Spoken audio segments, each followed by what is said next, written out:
네, 시청자 여러분 안녕하십니까? 5월 20일 금요일 뉴스가 있는 저녁 시작합니다.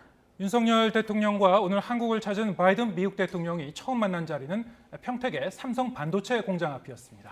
평택 공장 시찰을 마친 뒤에 조금 뒤 두 정상이 나란히 연설을 갈 예정인데요. 조금 뒤 현장 연결해 들어보겠습니다. 네, 오늘 이어서 내일은 한미 정상회담이 예정돼 있죠. 자, 이번 조 바이든 미국 대통령의 이 방한 일정, 그 의미와 파장에 대해서 전문가와 대담 이어가겠습니다. 네, 우정엽 세종연구소 연구위원 나와 계십니다. 자, 안녕하세요. 안녕하세요. 네, 자, 경제부 조태영 기자도 계속해서 함께하겠습니다. 네. 자, 조금 전에 저희가 이제 계속 생방송으로 바이든 대통령의 이제 이 도착 현장 그리고 이 삼성 이 평택 공장에 도착해서 이제 공장을 이제 둘러보러 이제 들어가는 그 장면까지 다 이제 보여드렸는데요. 지금은 이제 이 윤석열 대통령과 바이든 대통령이 나란히 이제 공장을 둘러보고 있겠죠. 네, 그렇습니다. 네, 아무래도 이제 이 두 정상이 처음 만난 자리였고, 적어도 앞으로 한 2년 반 정도는 이 한미 관계를 같이 이제 호흡을 맞추면서 이어가야 할 그런 관계인데요. 좀 어떨까요? 좀 공감대를 좀 이뤘을까요? 그 짧은 시간에?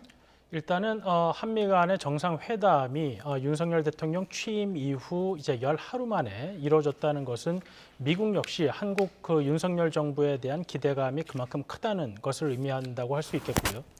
그리고 이제 바이든 대통령이 한국에 도착한 후에 첫 일정을 이제 반도체 공장을 방문하는 것으로 삼은 것은 단순히 미국이 한국에게 이제 확정 억제를 비롯한 안보를 제공한다는 것을 넘어서 한국이 미국의 주요 경제 파트너로서 특히 미국의 경제 그리고 세계의 경제에 가장 중요한 역할을 하는 반도체 부분에 있어서 한국과의 협력이 무엇보다 중요하다라는 메시지를 한국과 미국은 물론 전 세계에 전달하기 위한 기획이 있었다고 생각이 됩니다. 네. 네, 말씀하신 대로 윤 대통령이 지금 취임 후 열흘 남짓 만에 지금 정상회담을 하게 된 거 아닙니까?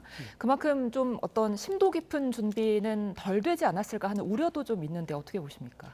이번에 이제 정상회담이 어떤 특정한 현안을 두고 이제 협상을 하는 것은 아니기 때문에 협상을 뭐 일정이 모자른 상태에서 하게 되면은 좀 우려가 있을 수 있지만 네.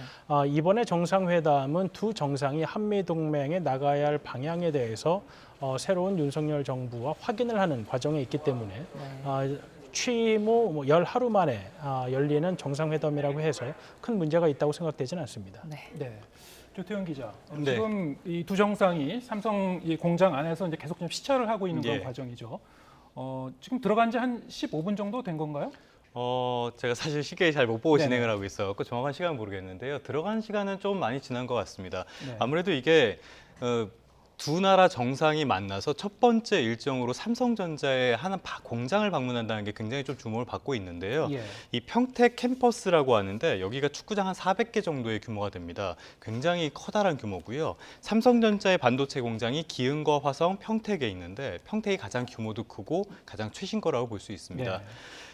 우리나라 반도체가 가지는 장점을 보면요. 반도체는 크게 메모리 반도체, 비메모리 반도체 이렇게 볼 수 있습니다. 네. 이 중에서 우리나라는 뭔가 기록하는 D램이나 낸드 플래시 같은 메모리 반도체 쪽에 강점을 가진 나라고요. 네. 실제로 삼성전자가 D램 시장에서 점유율이 한 40% 정도가 되고 하이닉스가 20%대가 돼서 두 회사를 합치면은 70%가 넘습니다. 세계에서 팔리는 D램 10개 중에 7개가 우리나라 거라는 거예요. 그만큼 제작 능력에 있어서는 압도적인 경쟁력을 가지고 있기 때문에 원천 기술과 장비의 능력을 갖춘 미국과 이 기술의 어떤 협력이 됐을 때 시너지 효과 이런 것들이 좀 이번 방문에 뭐 어떤 배경이 아닐까 이렇게 분석을 해볼 수 있겠습니다. 네. 바이든 대통령은 과거에도 계속 반도체 분야의 중요성을 언급하지 않았습니까? 지금 바이든 행정부가 반도체를 비롯해서 첨단 산업에서 중국에 대한 의존도를 낮추려고 많이 하고 있다고 해요. 네. 여기서 지금 반도체 공급 부족 문제도 있는데요. 이 반도체 공급 부족이 왜 벌어졌냐? 여기를 보면은 미국이 중국에 대한 제재를 한 것도 그 배경 가운데 하나로 꼽히고 있습니다. 네. 이게 반도체가 우리나라처럼 아주 좋은 기술만으로 생산되는 건 아닌데 차량용 반도체가 다소 기술이 떨어지더라도 대량으로 공급하는 게 중요한 반도체라고 해요. 그런데 미국이 중국을 제재를 하니까 이 공급 쪽에서 문제가 생긴 거거든요. 그런데 앞으로도 미국의 주력 산업 쪽에서 반도체는 굉장히 많이 필요해질 겁니다. 예를 들어서 지금 인공지능이 굉장히 각광을 받고 있는데 인공지능을 하려면 막대한 양의 데이터가 필요해요. 네. 앵커님 데이터 전문가시죠? 그걸 빅데이터라고 하는데 그걸 위해서는 서버가 필요합니다. 다 반도체거든요. 이런 측면에서 공급을 원활하게 받고 또 우리나라도 이 장비의 한 45% 정도를 미국에 의존하기 때문에 이런 측면에서 두 나라의 협력이 좀 중요하다 이렇게 볼 수 있겠습니다. 그리고 앞으로도 시너지가 날 좀 어떤 긍정적인 면도 보인다라고도 볼 수 있겠고요. 네. 자, 이번 이 바이든 대통령의 방안이 양국 간의 이제 기술 동맹 이제 방점을 두고 여러 가지 논의를 해나갈 것으로 지금 예상이 되고 있고요. 지금 이제 두 정상이 이 삼성 반도체 공장 안을 시찰을 하고 있고 지금 이재용 부회장이 이제 안내를 직접 하고 있는 거죠, 지금? 예, 그 이재용 부회장이 사실 오늘 재판을 받는 날이었습니다. 네. 그 자본시장법 위반 혐의로 재판이 있었는데 여기에 불출석 의견서를 냈고요. 이걸 받아들이면서 뒤에 수행하는 사람으로 같이 있는 것으로 보이는데요. 어제는 이제 이재용 부회장이 직접 평택 공장에 와서 동선을 좀 확인하는 과정을 거쳤다고 하고요. 네. 오전에 삼성전자 쪽에 연락을 좀 해봤는데 다들 전화를 뭐 제대로 받지도 못할 정도로 엄청나게 바쁘더라고요. 예. 그만큼 이제 국빈 중에서도 가장 중요한 국빈 2명 이렇게 한 분 그리고 우리나라 대통령까지 왔기 때문에 많은 준비를 한 것으로 보이고요. 또 이 기회를 통해서 오늘 방명록에 3나노미터 웨이퍼로 방명록을 대신했다 이런 소식도 전해지고 있는데 삼성전자의 기술력을 미국이나 이렇게 대외적으로 좀 과시하는 측면도 분명히 있는 것 같습니다. 일반적으로 이제 종이에 쓰는데 얇은 이제 실리콘 막 같은 데 이제 쓴 거거든요. 그러니까 뭐 이게 웨이퍼라는 게 예. 많이 보셨을 거예요. 그게 삼성전자 연구원들이 나와서 이렇게 둥그런 판 들고 있는 거 있죠. 그렇죠. 그게 웨이퍼거든요. 예. 이게 아주 순도 높은 실리콘으로 만드는데 이 나노미터라는 거는 그 전기 회로의 두께를 말합니다. 그래서 나노미터가 낮아지면 낮아질수록 한 웨이퍼에서 더 많은 반도체를 생산할 수 있게 돼요. 그게 생산 효율인데 이런 측면에서 우리나라 삼성전자가 파운드리 시장에서 대만의 TSMC나 이런 데 약간 밀리는 거 아니냐 이런 우려도 나오고 있는데요. 그런 측면에 밀리지 않고 기술력에서 오히려 앞서고 있다. 이런 거를 굉장히 좀 과시할 수 있는 기회로 삼은 것으로도 보입니다. 네. 이번에 이렇게 바이든 대통령하고 공정을 둘러본 뒤에 어떤 메시지도 내놓지 않을까 싶은데요. 어떤 메시지 기대해 볼 수 있을까요? 지금 미국 정부가 한국의 반도체 산업과 관련해서 이제 내놓을 수 있는 것은 이제 크게 두 가지입니다. 하나는 이제 동맹과 관련해서 그리고 미국의 글로벌 전략과 관련해서 한국과 이 동맹국들 그다음에 이제 가치를 같이 하는 국가들과 단순히 안보를 같이 하는 것뿐만 아니라 경제 영역에 있어서도 미국과 이제 공조하는 모습을 보인다라는 메시지를 강조할 것 같고요. 네.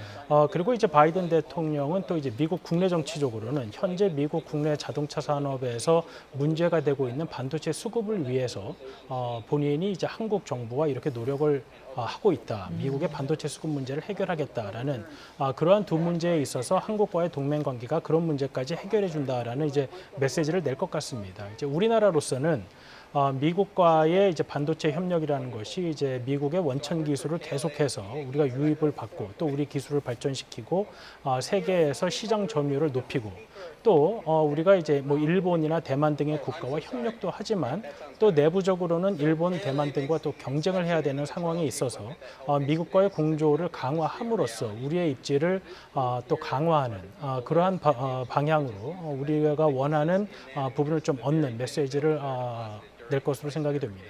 네. 지금 말씀하신 대로 이제 이 공급망 그리고 이제 첨단 기술 분야에서의 이제 양국의 협력을 이제 강화하기 위한 또 하나의 어떤 그 제도적인 그런 그 협의체로서 지금 미국이 추진하고 있는 것이 이제 인도 태평양 경제 프레임워크 아니겠습니까?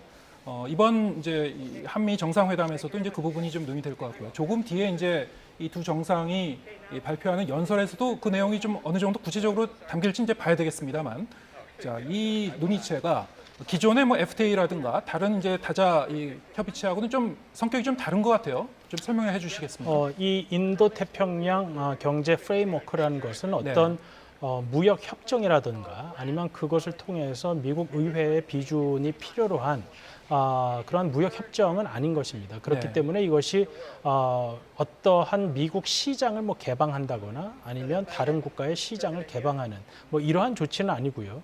현재까지 알려진 이 인도 태평양 경제 프레임워크는 이 탈탄소라든지 아니면 공급망 네. 그리고 뭐 노동 뭐 이러한 부분에 있어서 어떤 새로운 기준을 정립해 나가는 네. 이러한 협의체를 만들겠다는 것입니다. 그렇기 예. 때문에 이것이 뭐 한미 FTA라든지 아니면 CPTPP와 같은 지역 내 무역 협정이 아니라 앞으로 변화하는 세계 경제 질서에 있어서 어떠한 기준을 정립할 것인가 하는 부분인 것이죠. 그렇기 때문에 이제 우리 정부로서는 어떠한 기준이 정립될 때 미리 들어가서 그 기준을 정립하는데 먼저 참여함으로써 우리에게 유리한 방향으로 그 기준이 정립되도록 하는 것이 우리의 미래 경제 성장 동력을 위해 필요한 부분이기 때문에 그 부분에 있어서 매우 적극적으로 참여하겠다는 의사를 가지고 있다고 생각이 됩니다. 네. 조금 첨언을 하자면요. 여기 국책연구원인 대외경제정책연구원에서 어제 자료가 나왔습니다.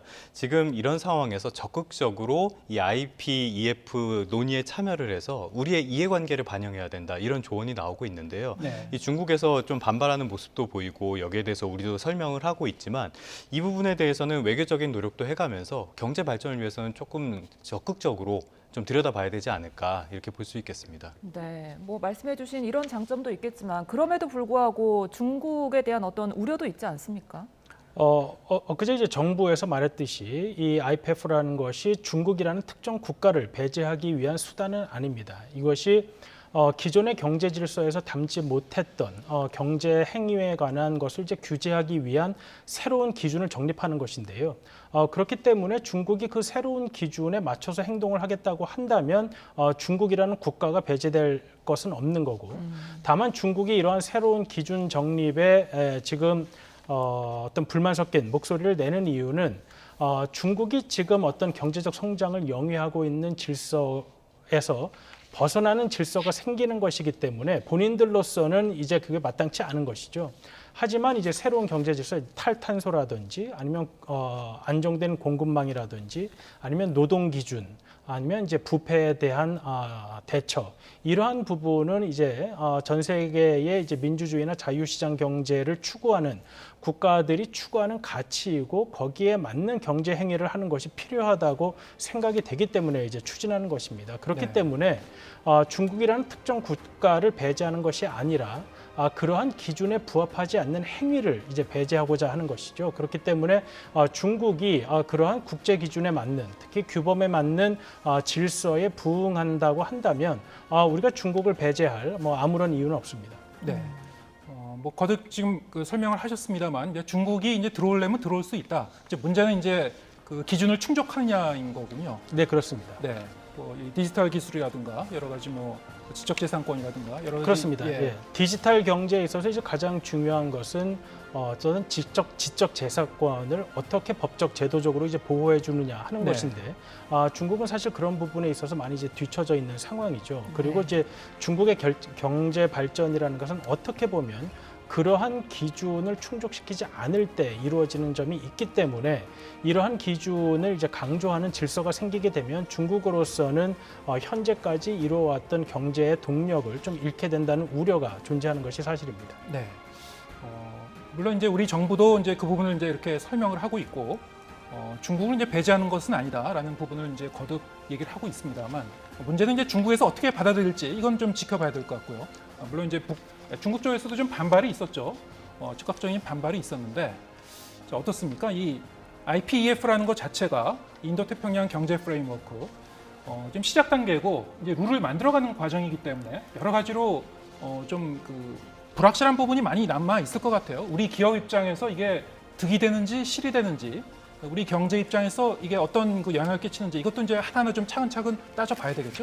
물론 그렇습니다. 어떤 미국이 만드는 어떤 기준이라고 해서 그것이 현재 우리의 실정에 100% 도움이 된다고는 이제 볼 수는 없는 것이죠. 네. 하지만 이제 미국이라는 국가가 워낙에 강한 힘을 가지고 이러한 질서를 구축할 수 있는 국가이기 때문에 우리가 나중에 모든 질서가 구축이 된 후에 그 질서에 참여하는 것보다는 미국이 우리의 도움을 필요로 하고 우리가 이러한 질서를 새로 만드는 과정에 있어서 우리의 목소리를 낼 수 있을 때 참여함으로써 우리의 이익을 확보하는 것이 이러한 새로운 경제 질서가 만들어질 때 그 어느 때보다도 필요한 과정이라고 생각이 됩니다. 네. 네. 굉장히 좀 과도기적인 그런 상황이기 때문에 차근차근 각 기업들도 잘 준비를 해야 될 것 같고요. 조태현 기자, 네. 그럼 지금 그 현장 이제 그림이 이제 계속 좀 들어오고 있었습니다만 일반적으로 이제 이 삼성 공장 같은 경우는 반도체 시설이 이제 보안 시설 아니겠습니까? 그렇죠. 예. 그 말씀드렸다시피 반도체, 특히 메모리 반도체에서 중요한 거는 얼마나 빠른 속도로 얼마나 많은 양을 효율적으로 만들어내냐, 이게 굉장히 중요합니다. 네. 그래서 아까도 내부가 좀 나왔지만은 내부의 기기들의 동선이 어떻게 돼 있냐, 동선이 어떻게 움직이고 있냐, 이런 것들도 다 대외적으로 공개를 하지 않습니다. 네. 그 방문을 해서 견학은 할 수 있지만 그건 일정대로 한계만 있고요. 촬영 같은 거는 불가한 경우가 많은데요. 예. 이런 측면에서는 우리나라의 기술력을 좀 과시하는 측면도 있는 것 같고요. 앞서 말씀드린 3나노미터 같은 것들도 경쟁국에 비해서 우리나라가 기술력에서 앞서고 있다, 이런 걸 좀 과시하는 측면이 있습니다. 부분적으로는 그래도 이제 공장 내부를 좀 비춰주고 있네요. 네, 어느 정도는 좀 보여주고 있는데요. 예. 일단은 바이든 대통령에게 많이 설명을 하는 것으로 보이고요. 특히 우리나라가 가진 기술적인 장점, 앞서도 말씀을 드렸습니다만 미국이 그러니까 반도체를 산업별로 나눈다면은 생산과 설계를 다 하는 삼성전자 같은 회사가 있고요. 네. 공장은 없고 설계만 하는, 그러니까 공장이 없다 그래서 팹리스라는 회사가 있고, 예. 설계는 하지 않고 그 설계를 받아서 생산만 대신 해주는 파운드리라는 게 있습니다. 네. 여기서 우리나라가 강점을 가진 거는 역시 생산, 그리고 파운드리 이쪽이라고 봐야겠는데요. 파운드리는 이제 우리말로 하면은 뭐 대체 위탁 생산이죠. 위탁 생산 예, 정도 예. 되겠군요. 예. 네. 근데 이제 미국은 원천 기술을 가지고 있고 장비 경쟁력을 가지고 있기 때문에 우리나라의 생산 경쟁력, 그리고 미국의 장비 경쟁력이나 원천 기술, 이런 것들이 결합됐을 때 시너지, 네. 그 측면에서 여기를 또 방문을 했고 또 이렇게 기술을 공개하면서 일종의 과시도 하고 있는 것으로 보입니다. 예. 네. 지금 뭐 이른바 치포라고 하죠. 반도체에 대해서 치포 동맹 이야기가 나오고 있는데요. 뭐 우리나라로서는 그런데 이 동맹 안에서도 대만과 미국과도 경쟁을 하고 있는 상황인데 이 동맹으로서 우리가 어떤 실익을 얻을 수가 있는 건가요? 사실 아까 말씀드리면서 제가 자꾸 타이완을 빼먹었었는데 예, 그 사실 지금 중국에서 반도체 굴기라고 하죠. 중국에서도 경쟁력을 좀 높이고 반도체 시장에서 어떤 경쟁력을 갖기 위해서 노력을 국가적으로 많이 하고 있습니다. 네. 네. 아직까지 그게 우리나라를 따라잡을 정도는 아니고 그 어느 정도 성과는 나고 있다, 이 정도 단계로 보시면 되겠는데요. 일단은 말씀드렸다시피 우리나라에서 만드는 그러니까 반도체에 필요한 장비의 한 45% 정도는 미국에서 오고요. 또 원천 기술도 미국 쪽에 속한 것들이 많습니다. 반면에 우리나라는 생산의 강점을 가지고 있고 이거는 타이완도 마찬가지고요. 세계 최대의 파운드리라는 TSMC가 대만 회사기도 하고요. 네. 일본은 검사나 뭐 노광, 장비 이런 쪽에 또 강점을 가지고 있습니다. 그래서 이 중국을 약간 견제를 하면서 한국, 타이완, 일본, 미국 이렇게 약간 포위망을 만드는 게 아니냐, 이런 게 반도체 업계에서 지금 나오는 이야기입니다. 네. 네, 지금 화면에 이 반도체 삼성 반도체 공장을 이제 시찰하고 있는 모습이 이제 계속 나오고 있습니다만, 어쨌든 이제 이 미국 대통령이 한국을 방문해서 이 첫 공식 일정으로 이렇게 이 대기업 공장, 특히 이제 이런 반도체 공장을 이렇게 방문한 것도 상당히 좀 이례적이고요. 그리고 방금 전에 말씀드렸다시피 이 보안 시설인 이 삼성 공장 내부를 저렇게 이제 미디어에 공개하는 것도 상당히 좀 이례적인 그런 일 같습니다. 이렇게 어떻습니까? 이 정치인들, 국가 지도자의 동선과 뭐 이 방문 장소, 그리고 뭐 이런 그 전반적인 그 모습에도 또 외교적인 어떤 그 메시지, 정치적 메시지가 좀 담겨 있다고 할 수 있겠습니다만, 아까 설명해 주신 대로 이번 이 방한 일정이 기술 동맹, 그리고 이제 공급망 관리, 뭐 이런 쪽에 이제 많이 초점을 두고 있는 것이 특징이기 때문에 바로 저런 이 동선 자체가 좀 그 상징적으로 보여준다고 할 수 있겠죠? 네, 그렇습니다. 이제 2015년부터 2017년까지 이제 중국 정부가 내놓은 여러 가지 법안들이 미국으로 하여금 이러한 기술 부분에 있어서의 기술 유출이라든지 아니면 중국의 해외 기업 매수라든지 이런 부분에 있어서 많은 우려를 낳게 했습니다. 네. 그러던 것이 이제 코로나를 겪으면서 코로나 2년여를 겪으면서 미국이 이 경제 안보에 대해 이제 보다 심각하게 접근을 하게 됐고 예. 이 경제라는 것이 원래 뭐 정치와 분리된 채로 이제 냉전 이후에는 많이 진행이 됐지만 2015년 이후 중국의 행태를 보니 이것이 정치 체제와 분리할 수 없는 그러한 경제 행위로 가고 있다는 것입니다. 네. 그러니까 우리가 자유민주주의, 그다음에 시장 경제를 추구하는 국가들의 경제 행위와 그렇지 않은 국가들의 경제 행위가 과연 공정하게 경쟁될 수 있느냐? 그렇게 됐을 때 공정하지 않은 경제 행위를 통해서 비민주주의 국가라든지 비시장 경제의 국가들이 이득을 보게 된다면 그것은 결국 사람들을 위한 민주주의라든지 자유시장 경제가 위축되는 그러한 상황으로 갈 수 있기 때문에 미국 내부에서 이러한 경제와 안보를 이제 구분할 수 없는 그러한 상황의 정책들이 이제 만들어지게 된 것이죠. 예. 근데 이제 미래 경제에서 가장 중요한 것은 아까도 이제 기자님께서 설명을 했지만 이 반도체 없이 돌아갈 수 있는 산업이라는 것이 거의 존재하지가 않습니다. 예. 그렇기 때문에 미국에서는 이제 트럼프 정부 시절에도 이제 중국 화웨이를 비롯한 그러한 업체들에 대해서 이제 반도체 수출 규제 등을 이제 했었고요. 네. 그리고 이제 바이든 정부 들어서는 한국, 대만, 일본 등과 함께 이러한 반도체 협력을 강화하는 것을 이제 모색하는 것이죠. 그래서 바이든 대통령이 이제 취임 후 첫 아시아 순방에서 우리나라를 택하고 또 우리나라에서도 첫 방문지로 이제 삼성전자의 반도체 공장을 택한 것은 그러한 메시지를 강하게 전달하기 위한 목적이 담겨 있다고 할 수 있겠습니다. 예. 저희 눈에 띄는 게 말씀하신 것처럼 우리나라를 처음으로 정하고 삼성전자를 처음으로 방문을 했잖아요. 네. 마지막 일정은 또 정의선 현대차그룹 회장과의 회동이 있습니다. 그런다고 하죠. 예, 내일 또 재계 총수 그리고 경제단체 회장들이 다 참여하는 또 만찬도 있고요. 이런 측면에서 확실히 이번 방안의 어떤 주요한 주제는 역시 경제구나. 말씀하신 것처럼 경제와 안보는 떨어질 수 없다. 특히 최근에 에너지 문제, 우크라이나 사태 이후 에너지 문제 같은 것들로 에너지 안보 같은 것들도 굉장히 주목을 많이 받고 있거든요. 네. 이런 측면에서 우리나라를 어떤 경제 파트너로 지금 보고 이렇게 협력을 강화하는 방안을 논의하러 온 것이 아닌가 이렇게 볼 수 있을 것 같습니다. 네. 네. 자, 이 부분은 뭐 사실 비단 그 미국 정부가 저렇게 주도적으로 정한 의제뿐만이 아니고 우리 한국 정부로서도 지난해 하반기를 보면은 이제 이 중국과의 관계에서 이제 요소수 사태를 겪지 않았습니까? 그래서 이제 어떤 경제와 이런 어떤 이 원자재 이런 부분이 얼마나 우리 경제에 밀접하게 영향을 미치고 그게 이제 국가 전체적인 이제 안위에도 영향을 미치는지를 이제 실감을 했는데요. 자, 방금 말씀하신 게 반도체 부분은 뭐 4차 이 산업혁명의 여러 가지 이제 첨단 기술뿐만이 아니고 사실은 이제 이 방위 산업에도 이 반도체가 굉장히 중요한 부분이기도 하겠죠. 예, 그렇습니다. 우리가 몇 년 전을 되돌아보면 이 5G 장비 업체에 있어서 중국의 화웨이가 매우 약진을 했었죠. 네. 근데 이제 중국 화웨이가 이 5G 산업에서 약진을 하게 된 경위는 중국 5G 업체가 뭐 기술이 엄청나게 뛰어났다기보다는 네. 아주 낮은 임금을 바탕으로 한 낮은 부품을 공급했기 때문입니다. 그러니까 미국 같은 국가들이 볼 때는 과연 이것이 공정한 경쟁인가 하는 물음을 가질 수밖에 없었던 것이고요. 그렇게 해서 중국이 공정한 경쟁을 위한 내부적인 제도를 갖추지 않는다면 이러한 글로벌 마켓에 중국 업체를 참여시키는 것이 불공정하다라는 결론에 다다른 것이고 예. 그것을 통해서 미국에서는 이제 화웨이와 같은 업체들이 미국을 비롯한 서방 국가들의 5G 시장에 참여하는 것을 막기에 이르는 것인 거죠. 이제 어떻게 보면 이제 그러한 과정을 통해서 이제 우리나라는 또 미국 5G 시장에 또 적극적으로 참여할 수 있게 되었고 그렇기 때문에 미국과의 경제 동맹, 그다음에 기술 동맹 방향으로 나아가는 것이 비단 미국의 경제적 목적을 위해 봉사한다기보다는 우리의 미래 경제 성장 동력을 계속해서 유지돼 나가는데, 그러니까 우리의 이익에 부합하기 때문에 하는 것이지 이것이 꼭 미국의 이익을 위해서 어떤 우리가 희생을 치르고 있는 것은 아니라는 점을 우리가 좀 생각을 해야 할 것 같습니다. 네. 네, 계속해서 뭐 이번 회담과 경제 관련 이야기 해봤는데요.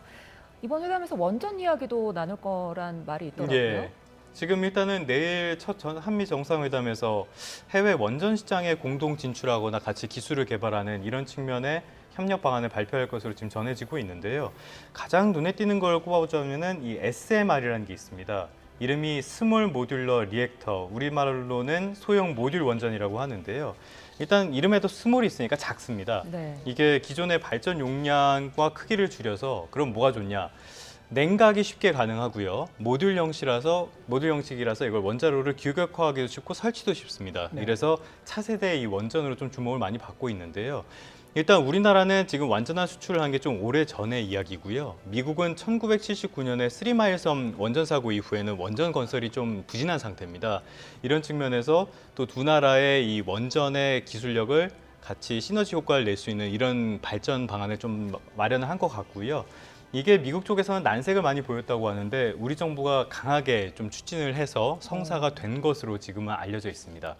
이 배경 가운데 하나가 러시아가 이 우크라이나 사태를 침공을 하고 난 다음에 세계 1위라는 원전 시장이 조금 흔들리는 모습을 보이고 있거든요. 네. 이런 측면에서 지금 우리나라와 미국이 어떤 원천 기술과 기술은 충분히 가지고 있으니까 그 앞으로의 그 원전을 수주하는 게 어마어마한 부가가치를 만들어내지 않습니까? 또 지금 탄소 중립을 이야기하고 있는데 사실상 탄소 중립을 할 수 있는 에너지원은 아직까지는 원전 외에는 딱히 대안이 없는 상태이기도 하고요. 이런 측면에서 부가가치를 만들어내는 협력을 좀 추진하는 게 아닐까 이렇게 생각을 해볼 수 있겠습니다. 네. 지금 그 공장 내부 시찰이 조금 더 이제 시간이 길어지고 있는 것 같은데요. 좀 화면에는 네, 이 왼쪽에는 조금 뒤에 이 한미 정상이 이 연설을 할 그런 그 강당인가 보죠. 공장 내부에 준비하고 있는 그런 모습이 있고요. 오른쪽에는 지금 그 시찰하기 전에 조금 전의 모습입니다. 네, 공장 시찰의 어떤 초반부에 지금 공장 내부를 부분적으로 좀 둘러보고 있는 그런 모습을 보고 계십니다. 사실 이 한미 정상회담을 하더라도 정상회담을 하고 나서 이후에 이제 공동 기자회견을 한다든가 아니면 공동 성명을 발표한다든가 뭐 그런 장면은 여러 번 봤습니다만 정상회담 하기 전날 저렇게 양 정상이 나란히 서서 연설을 하는 것도 사실은 이렇게 많이 보진 않은 것 같아요. 네, 이번에 바이든 대통령의 순방 기간 동안 윤석열 대통령과 총 4차례 네. 이제 이상 직접적으로 회동을 한다고 이제 되어 있습니다. 그러니까 예. 이제 내일 있을 정상회담은 이제 양국 간의 이제 공식적인 회담으로 이제 공동 선언문 같은 것을 만들어내기 위한 이제 공식적인 과정이라고 볼 수 있겠고요. 예. 오늘 같은 경우에는 이제 열흘 전에 취임한 윤석열 대통령과 미국 대통령 간에 서로를 이제 보다 잘 알게 되고 또 어떠한 방향으로 이제 한미 간의 관계를 공조시킬 것인가 하는 부분에 대해서 어떻게 보면 보다 좀 더 편한 자리에서 이야기를 나눌 수 있는 그러한 상황이기 때문에 이러한 접점을 마련하는 것이 한미 간의 관계 발전에 있어서도 보다 의미 있는 이벤트가 될 수 있다고 생각이 됩니다. 네. 그렇다면 내일 정상회담에서는 어떤 결과 기대해 볼 수 있을까요? 물론 이제 우리 대통령이 취임하고 이제 열흘밖에 안 된 상황이기 때문에 과거처럼 이제 준비 기간이 길었던 회담과 같은 긴 공동 선언문이 나오게 될지는 모르겠습니다만 일단 정부에서 중요하다고 생각한 것은 이제 북한에 대한 대응, 네. 그다음에 경제 안보, 그리고 지역 내 역할 확대와 같은 부분에 있어서 양국 정상이 공동으로 인식하는 부분을 담겠다라고 이야기를 했습니다.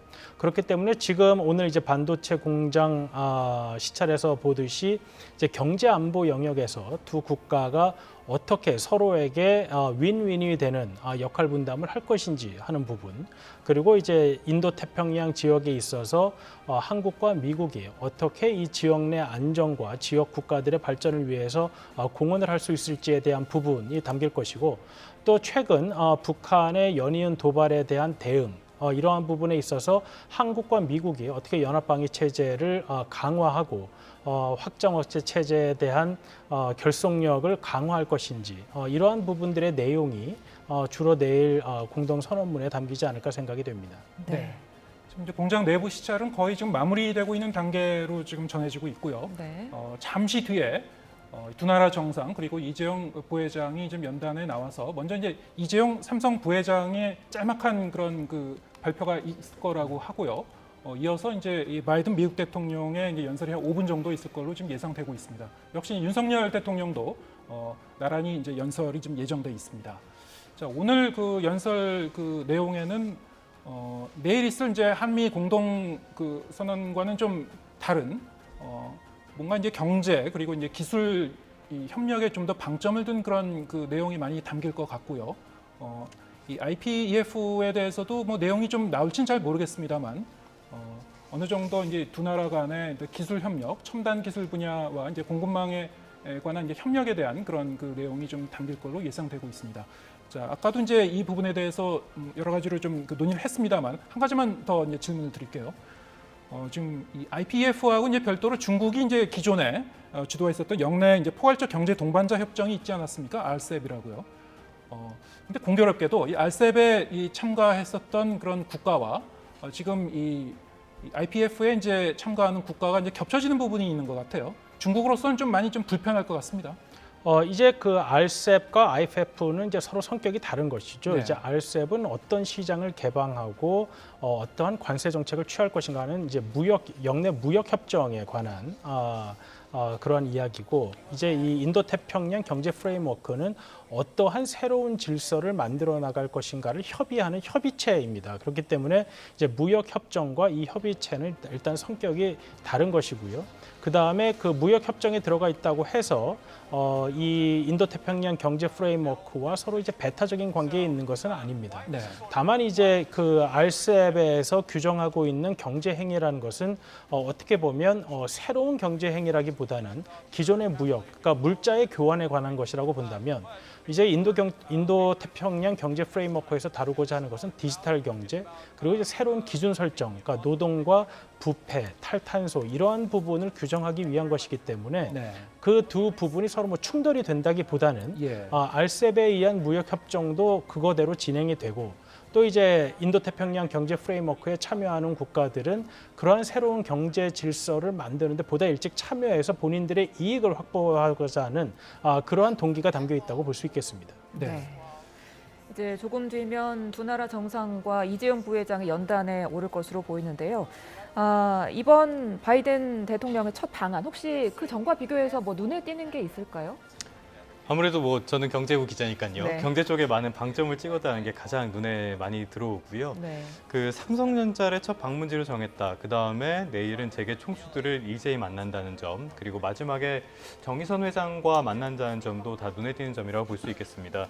이 정의선 회장과 만나는 거는 이 현대차 그룹이 70억 달러 규모의 전기차 공장 설립 계획을 발표한 거, 이거랑 연관이 있다고 볼 수 있겠는데요. 네. 이거랑 또 별개로 현대차가 지금은 내연기관을 기본으로 하는 차량의 비중을 줄이고 차세대, 그러니까 도심항공 모빌리티나 뭐 자율주행 같은 것들, 이런 부분에 좀 강조를 하고 있어요.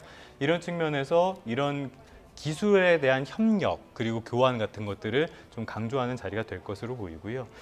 그 IPEF 말씀을 해주셨는데, 사실 이 재계 쪽에 취재를 해보면은 분위기가 좀 많이 엇갈립니다. 기대하는 목소리도 있고요. 네. 또 빨리 참여를 해가지고 우리가 적극적으로 목소리를 내야 된다, 이해관계를 많이 반영을 해야 된다, 이런 목소리도 있는데, 반면에 중국과 우리나라는 교육 규모가 작지가 않습니다. 우리가 파는 제품도 많고요, 사오는 원자재나 그리고 또 일반 완제품들도 굉장히 많습니다. 이런 측면에서 이게 또 중국이 어떤 이슈가 있을 때 어떤 경제적으로 보복에 가까운 행동들을 하면서 좀 타격을 주는 측면들도 분명히 있기 때문에 네. 이게 가입에 대응해서 중국이 어떤 행동을 취했을 때 그게 우리나라 경제계에 어떤 영향을 미칠 것인가, 기업 경영에 어떤 영향을 미칠 것인가를 좀 우려하는 분위기도 지금은 있는 게 사실입니다. 네. 아무래도 이제 한 번도 가보지 않은 길을 이제 걸어가게 되는 거기 때문에 뭐 내용이나 형식 측면에서도 여러 가지 이제 좀 더 채워가야 되는 그런 부분이 있을 거고요. 지금 조 기자가 지적했듯이 이제 중국을 좀 의식한 여러 가지 그 사정을 좀 감안해서 기업들도 각자 좀 전략을 짜 가야 될 것 같습니다. 우리 정부 입장에서도 여러 가지 뭐 감안해서 여러 가지 이제 이 전략을 짜 가겠죠. 지금 조금 뒤면은 이 두 나라 정상이 시차를 마치고 나와서 나란히 연설을 할 걸로 좀 예상이 되고 있고요. 네. 네. 지금 어떻습니까? 이제 이 시차를 하게 되면은 아무래도 이제 이 공장 내부에서 두 나라 정상이 이제 안내를 받으면서 뭐 둘러보면서 여러 가지 뭐 자연스럽게 환담도 나누게 되겠죠? 이게 지금 원래 계획된 시간은 정확치는 않은데요. 계속 타임 테이블도 변하고 있고 정확치는 않은데, 어쨌든 처음에 예상했던, 계획했던 것보다는 굉장히 좀 많이 길어지는 것 같습니다. 예. 이런 측면에서는 어떤 대화가 되게 원활하게 이루어지고 있다, 이런 측면도 볼 수 있겠고요. 네. 그 말씀을 드렸다시피 이 삼성전자의 내부 이 시설 같은 것들은 원래 기본적으로는 그 대외비에 가깝습니다. 그래서 네. 잘 공개를 하지 않는데요. 이런 측면에서 계속적으로 기술력을 강조를 하면서 눈에 띄는 것 중에 하나가, 처음에 시작했을 때 방명록을 일반 종이가 아닌 그 웨이퍼를 사용해서 방명록을 대신하는 부분도 있었는데요. 그래서 그 많은 이야기를 오가면서 삼성전자는 삼성전자대로 기술을 과시를 하고요. 네. 그리고 미국과 우리나라 정상은 어떤 기술 교류에 대한 그런 이야기를 좀 논의하지 않을까 이렇게 예측은 해볼 수 있겠습니다. 네. 지금 말씀하신 대로 두 나라 뭐 어떤 시차이 계속 조금 뭐라고 해야 될까요? 당초 예상보다는 좀 길어졌는데요.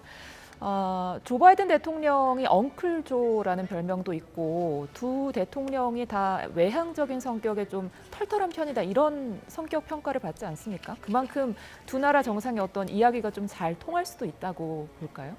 뭐 오늘 이제 이야기를 해보면서 이제 서로의 어떤 성격에 대해서 이제 뭐 확인을 해보는 그런 뭐 계기도 되겠습니다만, 네.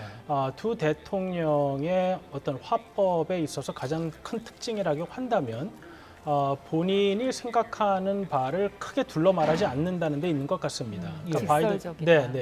바이든 대통령도 과거 외국 정상, 특히 이제 미국이 추구하는 가치에 어긋나는 행동을 하는 국가들의 정상을 이제 만나곤 했을 때, 뭐 직접 대놓고 이제 욕에 가까운 이야기를 했던 사람이고요. 윤석열 대통령 역시 어떤 가치라는 점을 지향하고 있을 때, 뭐 그것을 굳이 회피하면서 이야기하려고 하는 성격이 아니기 때문에. 지금 두 정상이 또 경제 안보를 강조하고 민주주의, 그다음에 자유민주주의 이런 것들을 가치적으로 강조하는 점에 있어서는 공동점이 굉장히 많고 또 그러한 점을 이야기하는데 큰 거리낌이 없기 때문에 두 정상이 이야기하는 데 있어서는 그런 점이 굉장히 서로 잘 통하는 부분이 되지 않을까 생각이 됩니다. 네. 조금 전에 이제 속보가 들어왔습니다. 네. 지금 국회 본회의에서 이 한덕수 총리 후보자의 인준안에 대해서 여야가 이제 표결을 했습니다만 국회 본회의를 조금 전에 가결이 돼서 통과했다는 그런 속보가 들어와 있습니다. 네, 총리 지명 47일 만에 국회 문턱을 넘게 됐습니다. 네, 찬성 208표, 반대 36표, 기권 6표로 한덕수 총리 후보자의 이 인준안이 가결이 됐습니다. 네, 관련 소식 잠시 후 다시 더 자세히 전해드리도록 하겠습니다. 네. 자, 계속해서 이제 얘기 나눠가죠. 방금 전에 이제 이 바이든 미국 대통령과 윤석열 대통령의 이제 공통점과 차이점에 대해서 말씀해 주셨습니다만, 사실 이제 바이든 대통령 같은 경우에는 미국 역대 대통령 중에서 정치 경력이 가장 긴 대통령이라고 해요. 윤석열 대통령은 또 공교롭게도 정치 경력이 가장 짧은 대통령이죠. 자, 이렇게 뭐 차이점이 많은데도 불구하고 방금 이제 지적해 주신 대로 여러 가지 뭐 의사소통 스타일이라든가 그리고 사실 이제 두 분 다 이제 이게 법조인이라는 그런 공통점도 있죠. 그리고 이 자유민주주의라든가 이 헌법적 가치에 대한 어떤 그 중요시하는 그런 어떤 가치 지향의 부분은 좀 공유점을 금방 찾을 수 있을 것 같기도 합니다. 지금 그 공장 내부 시찰이 예상보다 좀 길어지고 있는데요. 네. 방금 이제 조태현 기자가 지적했듯이 좀 길어지는 것은 오히려 좀 긍정적인 측면도 있을 것 같습니다. 자연스럽게 대화가 이어질 수 있는 그런 측면도 있으니까. 그렇게 기대하고 있습니다. 네. 네. 네, 지금 삼성 평택공장 내부의 모습을 보고 계십니다. 네. 조금 뒤에 한미 두 나라 정상이 이 내부에서 면단이 지금 준비되어 있는데요. 거기서 이제 나란히 연설을 할 예정이고요. 네. 양국 정상의 메시지 발표 이전에 이재용 부회장의 짧은 메시지를 발표한다고 합니다. 네. 이렇게 기업 총수들을 이번에 좀 많이 만나는 것 같아요. 그만큼 어떤 바이든 대통령이 방한 선물을 어떤 경제 관련 선물을 내놓을 수도 있을까요? 바이든 대통령이 이제 우리 기업인들을 이제 만나는 것은 지난 작년 5월 이제 미국에서 열렸던 문재인 대통령과 바이든 대통령과의 회담에서도 이제 우리 기업인들을 이제 이렇게 세우면서 이제 뭐 박수를 쳐달라고 이야기한 것처럼 미국 경제에 우리 기업인들의 도움이 필요하다는 것을 방증하고 있습니다. 네. 그러니까 우리로서는 미국 시장 진출이라는 것을 이렇게 미국이 원할 때 함으로써 또 얻어낼 수 있다는 효과도 있고 또 미국 바이든 대통령 입장에서는 미국 국내 정치적으로 본인의 이런 외교적 노력을 통해서 해외 투자를 얻어냈다라는 것을 미국 국민들에게 이야기할 수 있기 때문에 네. 우리 기업들과 이제 미국 정부 간의 이해가 서로 맞아떨어지는 측면이 있다고 볼 수 있을 것 같고요. 이렇게 한국 기업을 방문하고 또 이제 한국 기업 단체장들, 경제 단체장들, 기업인들과 방한 일정 중에 이제 회동을 하는 것은 경제 부분이 앞으로 한미 동맹에 있어서 매우 중요하다는 메시지와 동시에 바이든 미국 정부에게 우리의 경제 활동이 도움이 되고 있다라는 것을 방증하는 것으로 볼 수 있겠습니다. 네, 일반적으로 이렇게 우리 이제 대기업이 우리 국내 기업이 미국에 이제 직접 투자 소식을 이제 알리거나 물론 이제 이 미국 대통령이 이제 한국을 방문할 때 즈음해서 많이 이런 그 뉴스가 나옵니다만 여기에 이제 이 어떤 그 담내의 성격으로 미국 측에서도 우리나라 기업의 한국 기업의 미국 시장 접근을 좀 더 용이하게 해준다든가 이런 어떤 그 뭐 아까 선물이라고 표현했습니다만 뭐 그런 어떤 그 보답 성격의 이제 조치가 나올 수 있을 가능성이 있습니까?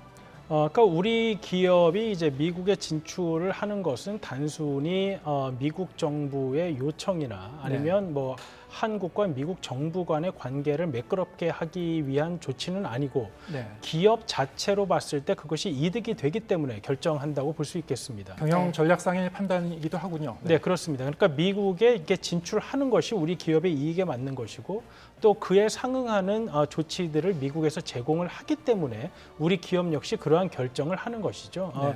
그래서 제가 볼 때는 이러한 기업들의 결정을 이제 할 때 미국이 이제 원하는 만큼 이제 우리가 원하는 것을 또 충분히 요구할 수 있다라는 것을 이야기할 수 있겠고요. 예를 들어 뭐 세제 혜택이라든지 아니면 우리가 몇 년 동안은 어떤 이익에 대한 세금을 뭐 감면받는 조치를 얻어낼 수 있다든지 왜냐하면 우리 기업이 직접 투자함으로써 엄청난 고용 효과를 그 해당 주에서는 얻을 수 있기 때문에 미국 주정부, 연방정부와 이런 것을 교섭할 수 있는 능력이 우리에게 많이 향상된다라고도 볼 수 있겠습니다. 네. 그러니까 이 보면은 어떤 기업이 돈을 쓴다 그리고 어떤 활동을 한다는 거는 그 이상의 이익을 반드시 기대를 하고 하게 됩니다. 네. 그 뭐 자선 사업이 아니잖아요, 기업은. 그렇죠. 네. 그런데 이 메모리 반도체 산업의 좀 특성을 보면은 기본적으로 굉장히 대규모 투자가 이루어져야 됩니다.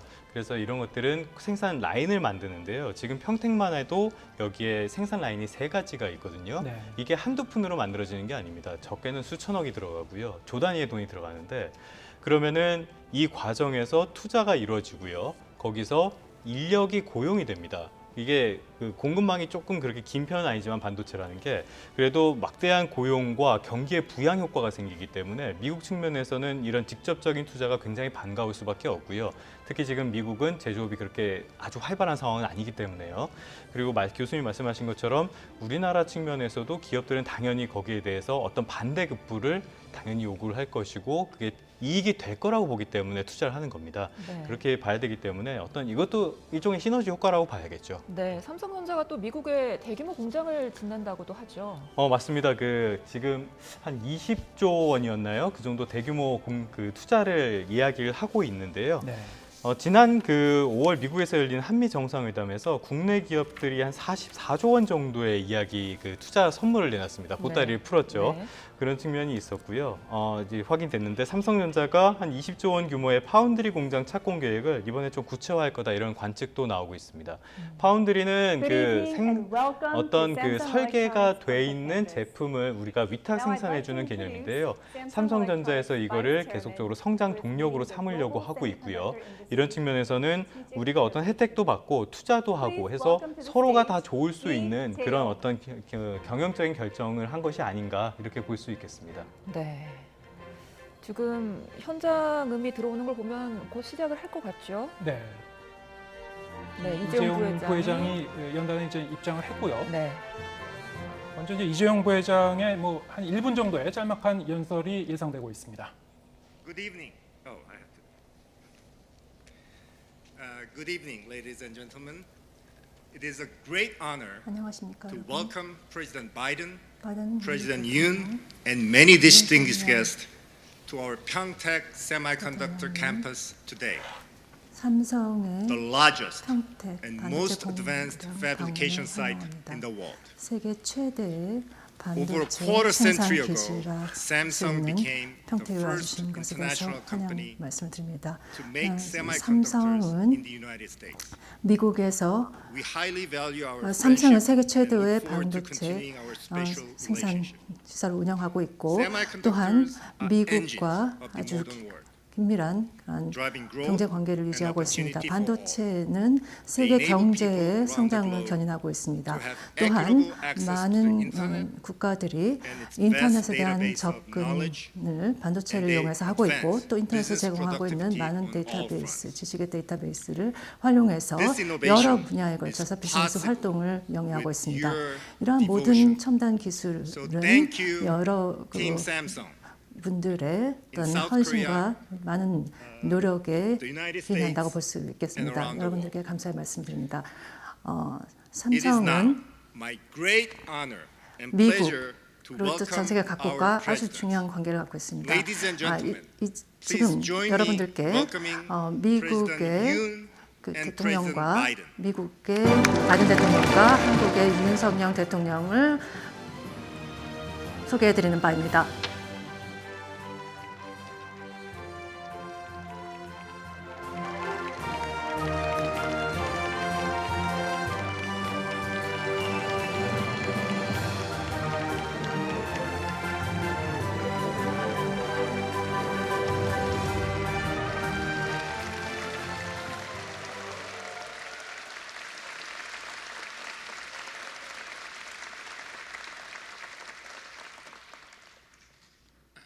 바이든 대통령님, 그리고 내외 귀빈 여러분, 오늘 바이든 대통령께서 방한의 첫 일정으로 세계 최대 규모의 삼성 반도체 평택 캠퍼스를 방문하신 것을 매우 뜻깊게 생각합니다. 바이든 대통령께서는 취임하신 이래 글로벌 공급망의 핵심으로 반도체의 중요성을 강조해 왔습니다. 반도체법의 의회 통과를 위해 많은 노력을 쏟고 계신 것을 알고 있습니다. 아울러 공급망 정상회의를 직접 주재하시고 글로벌 공급망 안정을 위한 국제 협력을 이끌고 계십니다. 오늘 바이든 대통령의 평택 캠퍼스 방문은 반도체가 갖는 경제 안보적 의미는 물론 반도체를 통한 한미 글로벌 포괄적 전략 동맹의 의미를 되새길 수 있는 좋은 기회가 될 것입니다. 반도체는 자율주행차, AI, 로봇 등 모든 첨단 산업의 필수 부품이자 미래 기술 경쟁력을 좌우하는 핵심 요소입니다. 대한민국은 전 세계 메모리 반도체의 70%를 공급하면서 반도체 글로벌 공급망의 핵심적인 역할을 수행하고 있습니다. 한미 동맹의 오랜 역사처럼 한미 반도체 협력의 역사 또한 매우 깊습니다. 이 땅의 첫 반도체 기업으로 한미 합작의 한국 반도체가 1974년에 설립되었습니다. 미국 마이크론사와의 기술 제휴를 통해 세계 세 번째로 64K D램을 개발한 이래 미국 오스틴시에 이어서 테일러시에 첨단 파운드리를 설립하기에 이르렀습니다.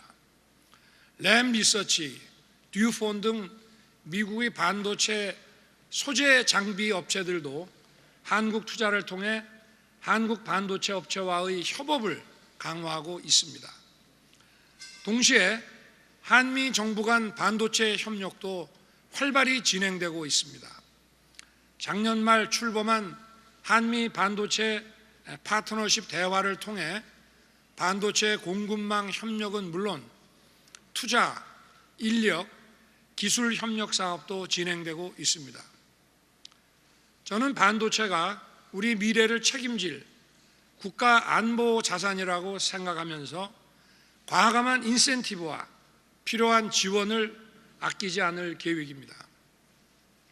바이든 대통령께서도 우리 반도체 기업들의 미국 투자에 대한 각종 인센티브를 제공할 뿐 아니라 미국의 첨단 소재, 장비, 설계 기업들의 한국 투자에도 큰 관심을 가져주시기를 부탁드립니다. 바이든 대통령께서 한국 반도체의 심장인 평택 캠퍼스에 방문해 주셔서 다시 한번 깊이 감사드립니다. 오늘 방문을 계기로 한미 관계가 첨단 기술과 공급망 협력에 기반한 경제 안보 동맹으로 거듭나기를 희망합니다. 감사합니다.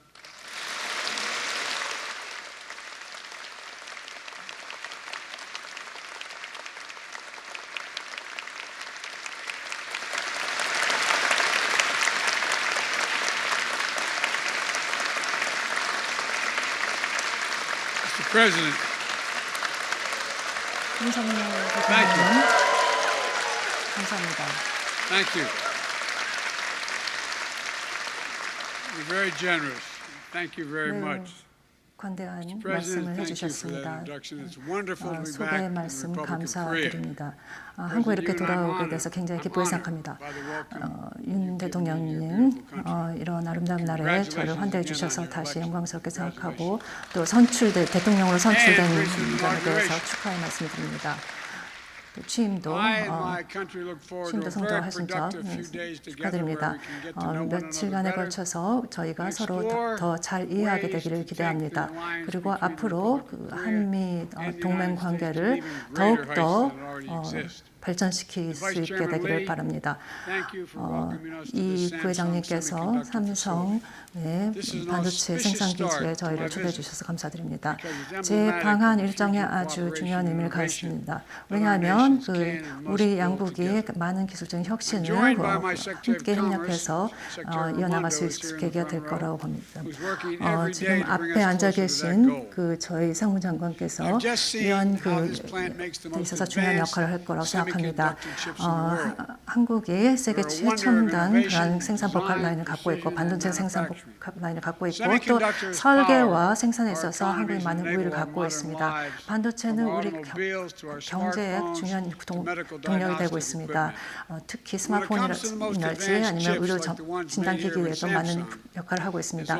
삼성이 주도해 나가고 있는 많은 혁신은 놀라울 거라고 볼 수 있겠습니다. 이러한 첨단 그러한 반도체 제품을 삼성이 생산하고 있는데 이런 회사들은 세계에 3개밖에 되지 않습니다. 3나노 정도의 아주 첨단의 어떤 새로운 반도체 제품을 최첨단 반도체 제품을 삼성을 내놓고 있고요. 또한 한국은 5G 기술할지 아니면은 나노 기술 등 많은 분야에서 기술을 이끌고 있습니다.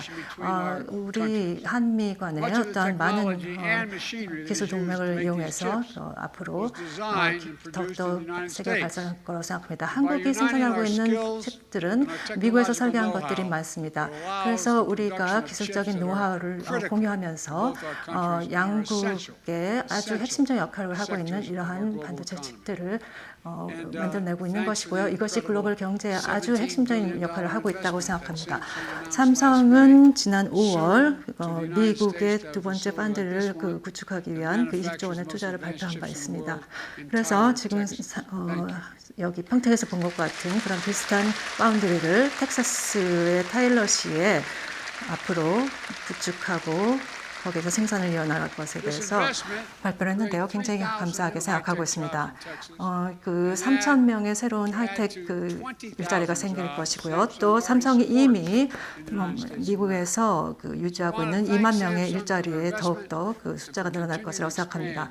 앞으로 계속 한국과 미국 간의 이런 생산성 있는 그런 파트너 관계가 더욱더 강화될 거라고 생각합니다.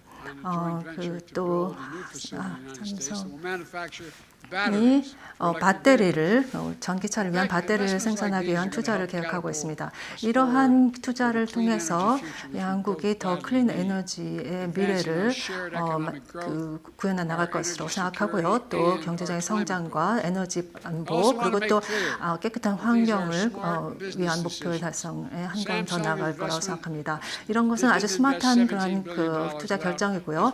지금 아까 말씀드렸듯이 삼성이 20조 원의 그 파운드리 투자 계획을 갖고 있는데요.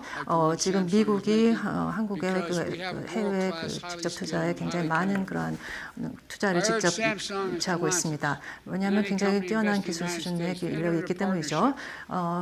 저희 양국은 아주 높은 수준의 어떤 노동력을 갖고 있기 때문에 또 미국의 그 노조원들이 이러한 높은 수준의 스킬을 계속 유지할 것을 약속하고 있습니다.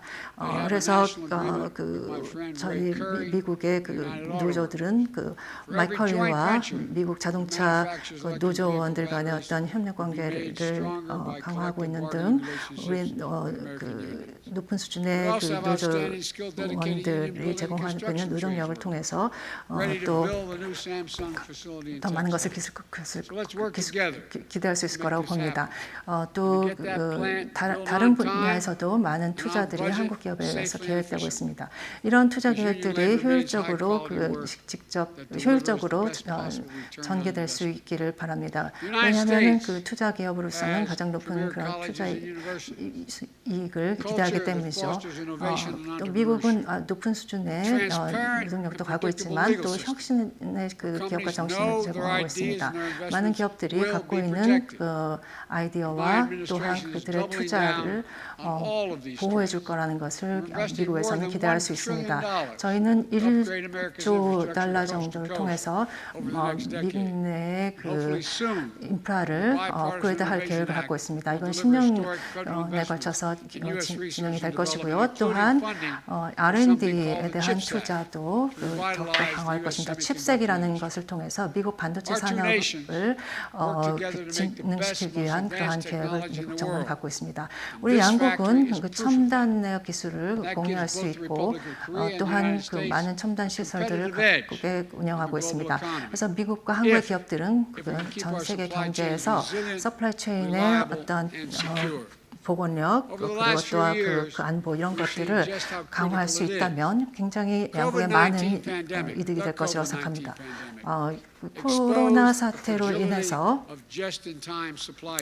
저스틴타임 생산 시스템의 중요성이 강화됐습니다. 또 반도체의 공급 부족으로서 소비재의 어떤 특히 자동차를 비롯한 소비재의 공급의 부족이 있었습니다. 또한 그 우크라이나의 전쟁으로 인해서 공급망은 더욱더 많이 교란이 되고 있습니다. 따라서 국가의 안보라는 것은 그 가치관을 공유하는 국가끼리 신뢰하는 국가끼리 더욱더 보호를 해야만 하는 것이죠. 한국과 같은 저희와 가치를 공유하고 있는 동맹국들과 함께 이 공급망의 회복력 문제를 위한 노력을 우리가 함께 박차를 가해야 한다고 생각합니다. 그리고 또한 그 국경을 넘어서 여러 국가들이 함께 협력을 하는 것이 더욱더 중요합니다. 장기적인 보건력, 회복력을 제공해야 되고 강화해야 되고 또 21세기의 그 각국의 경쟁력이 이러한 관계 강화를 통해서 가능할 거라고 우리는 믿고 있습니다. 저는 부통령으로 방문했지만 다시 한번 방문하고 한국을 선택한 것이 앞으로 10년 동안 아태 지역에서 굉장히 많은 변화가 이곳을 중심으로 해서 일어날 것이기 때문입니다.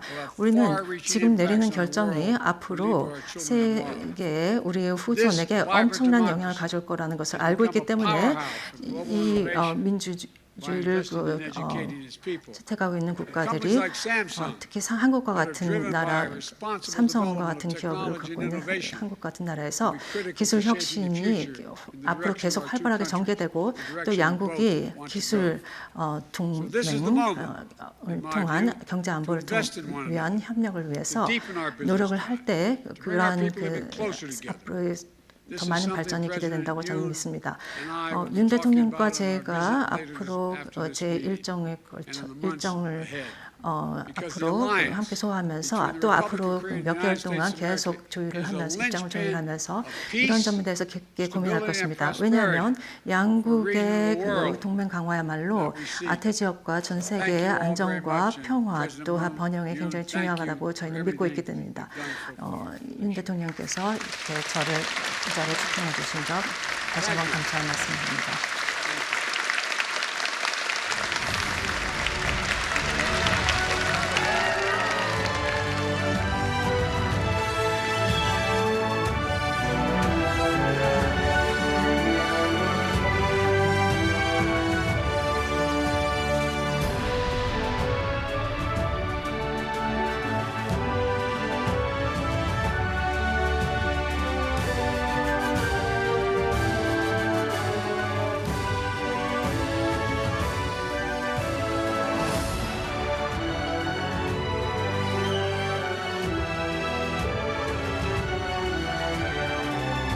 윤석열 대통령과 바이든 미국 대통령의 연설 차례로 들으셨습니다.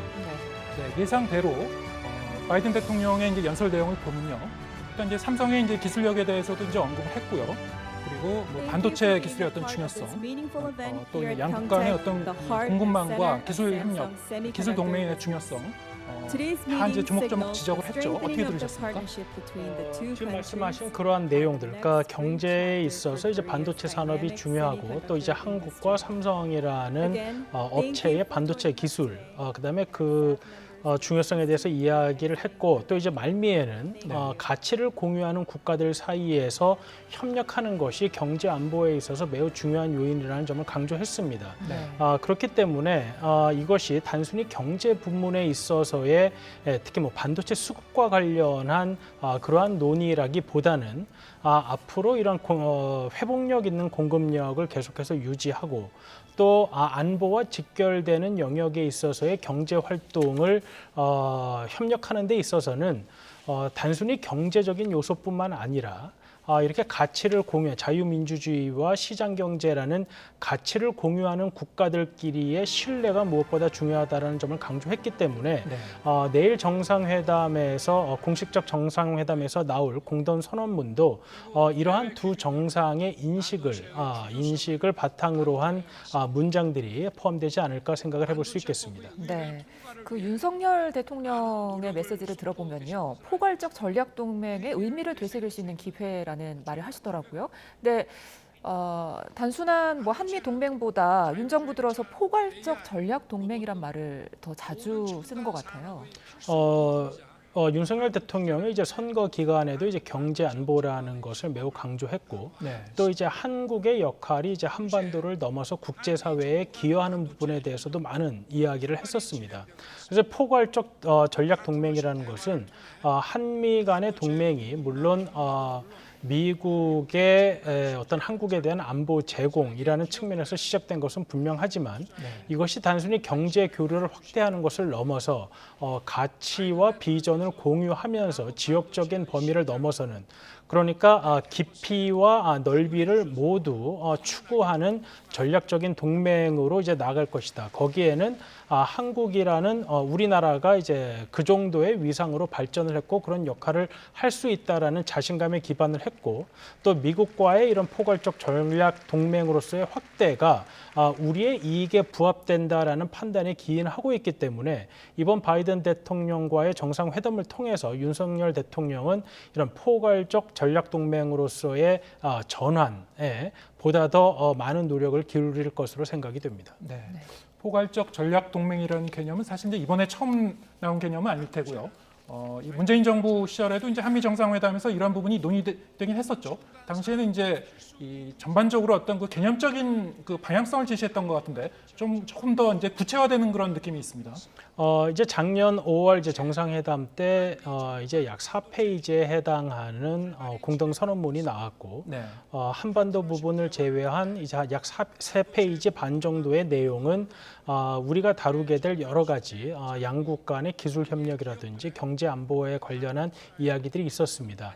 근데 이제 그때 다루어졌던 내용들을 이제 논의하기 위한 여러 협의체들이 공동 선언문과 팩트시트에 언급이 되었었지만 사실 그것이 이렇게 추진이 매우 미약했기 때문에 예.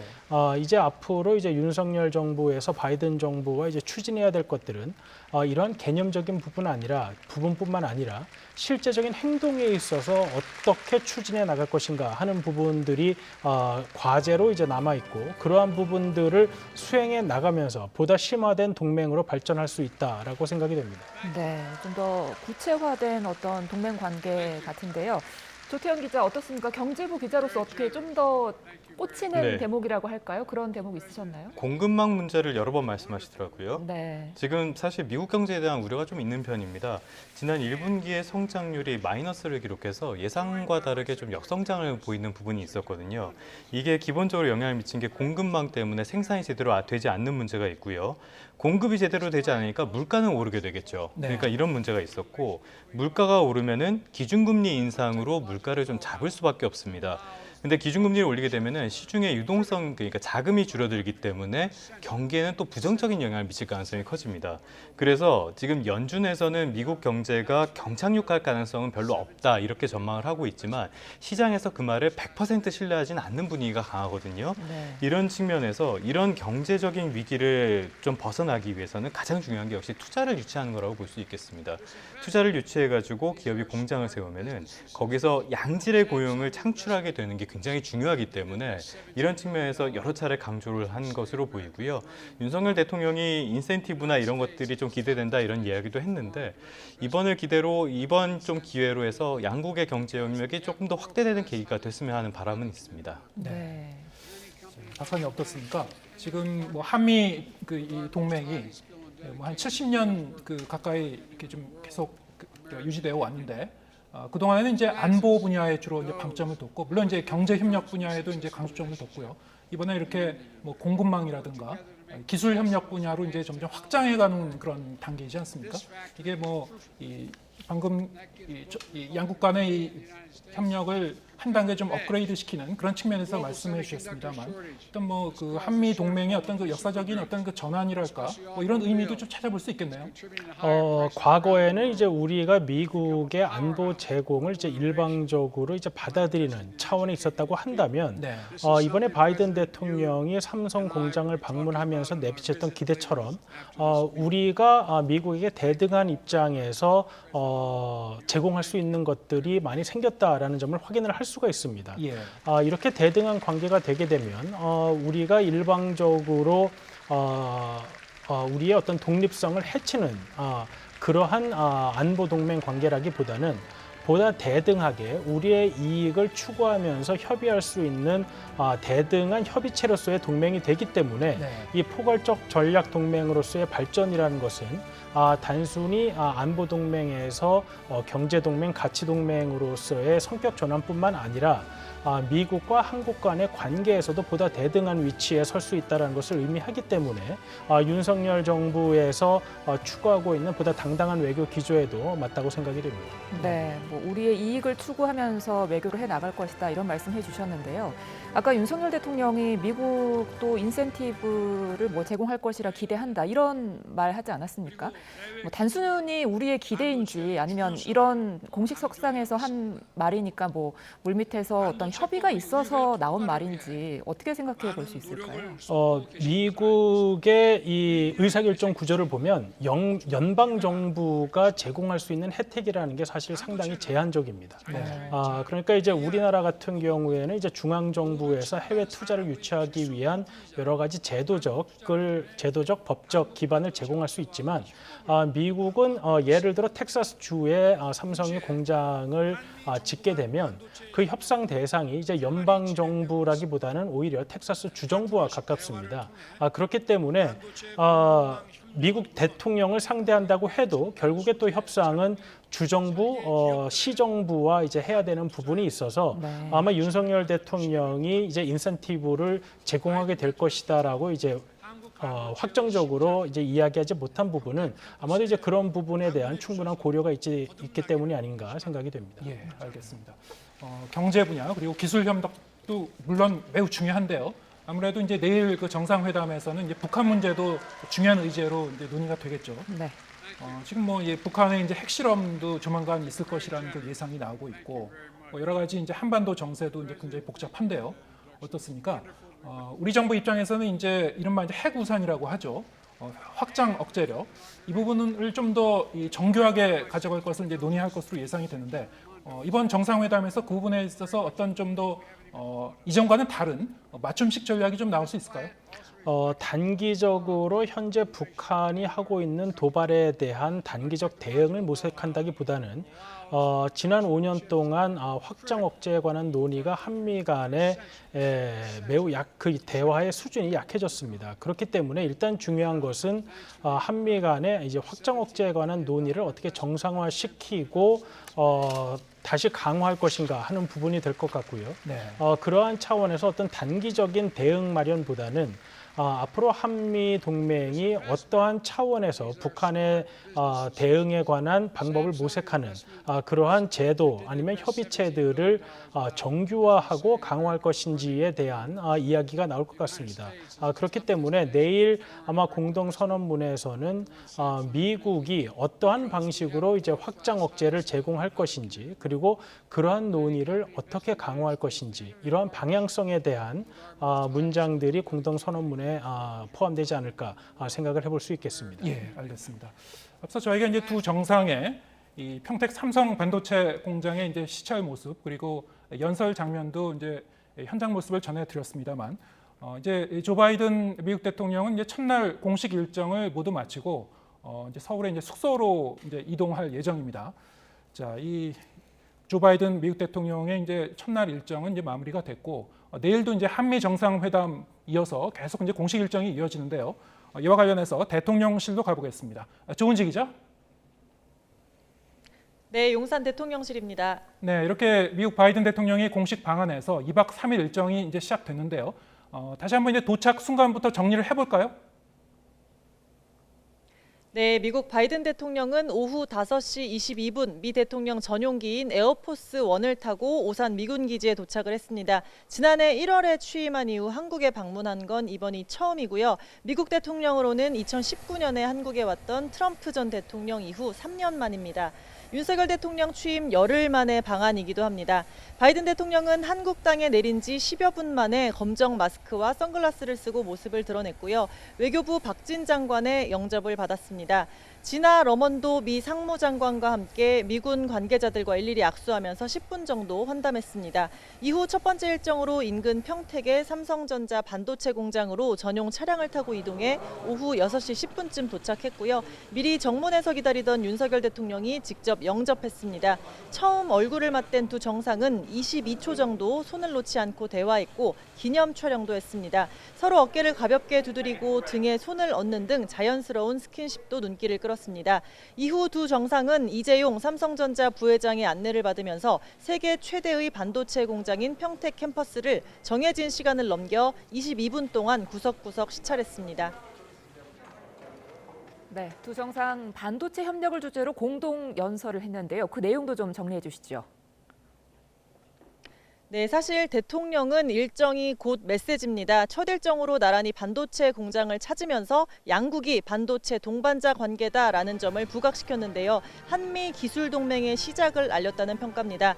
여기에 공동 연설까지 더해서 쐐기를 박았습니다. 윤석열 대통령은 바이든 대통령이 반도체의 심장 평택을 방문했다면서 반도체를 통한 한미 포괄적 전략 동맹 의미를 되새길 기회라고 설명했습니다. 앞으로 한미 관계가 첨단 기술과 공급망 협력에 기반한 경제안보 동맹으로 거듭나길 희망한다고도 강조했습니다. 윤석열 대통령은 반도체에 과감한 인센티브와 지원을 아끼지 않겠다면서 바이든 대통령도 두 나라 기업의 투자와 유치에 관심을 가져주길 부탁한다고 당부했습니다. 바이든 대통령도 삼성의 기술 혁신이 놀랍고 한국이 세계 기술을 이끈다며 기술 동맹을 직접 언급했고요. 향후 한국과 미국의 생산적인 파트너 관계가 강화될 거라고 말했습니다. 삼성이 앞서 미국의 20조 원 투자 계획을 발표한 걸 구체적으로 거론하면서 박수를 유도한 장면도 눈길을 끌었습니다. 앞서 대통령실은 이번 한미 정상회담을 통해 기존의 군사안보 분야에 국한됐던 한미 동맹을 기술 동맹, 공급망 동맹까지 발전시키겠다고 했는데 두 정상 첫 번째 일정에서 첫 단추를 잘 끼웠습니다. 지금까지 용산 대통령실에서 YTN 조은지입니다. 네, 대통령실 출입하는 조은지 기자 중계 들으셨고요. 자, 이렇게 오늘 이제 이 바이든 대통령의 첫 그 공식 일정은 오늘로 이제 마무리가 됐고요. 이제 숙소로 이동을 하겠죠. 내일은 이제 뭐 한미 정상회담을 비롯해서 만찬 여러 가지 이제 공식 일정이 좀 예정돼 있는데 어떻습니까? 이제 지금 아까 연설 내용을 들어보니까 저희가 이제 대담을 통해서 좀 예상하고 논의했던 내용이 거의 대부분이 고스란히 연설에 이제 포함이 됐었던 것 같아요. 네, 이제 두 정상이 그러한 방향성에 대해서는 같은 인식을 하고 있다는 점을 이제 확인을 할 수가 있었습니다. 네. 이제 이번 첫 만남에서 이제 이러한 방향성을 확인하고 난 후에 두 정부가 할 일은 이러한 것들을 구체적으로 이제 어떻게 정책으로 구현하고 추진할 것인가 하는 부분이 될 텐데요. 이제 취임한 지 열흘이 되는 이제 윤석열 대통령과 이제 2024년에 재선을 앞두고 있는 바이든 정부로서는 이제 국내 정치적인 상황도 이제 감안을 해야 하고 또 국내외적인 여러 가지 저항이 있을 수 있기 때문에 이러한 부분에서 두 정부가 어떠한 공조 체제를 취하고 어떠한 정책에서 분업 체계 혹은 협업 체계를 이룰 것인지 이러한 부분에 대해서 내일 보다 심도 있는 대화를 할 기회가 생길 것으로 생각이 됩니다. 네. 내일 이제 이 두 정상이 만나서 뭐 1대1로 이제 대화도 하고요. 또 여러 가지 이 확대 형태의 이제 이 회담도 하고 그런다고 하는데요. 어떻습니까? 통상 이 정상회담 같은 경우에는 사전에 매우 이제 치밀한 협의를 하지 않습니까? 한 99% 정도는 다 밑그림을 그려놓고 회담을 한다고 하는데요. 하지만 내일 실제로 이 두 정상이 만나서 나머지 한 1% 정도 마지막 퍼즐을 좀 완성할 수 있는 그런 어떤 변수가 남아 있는 게 있을까요?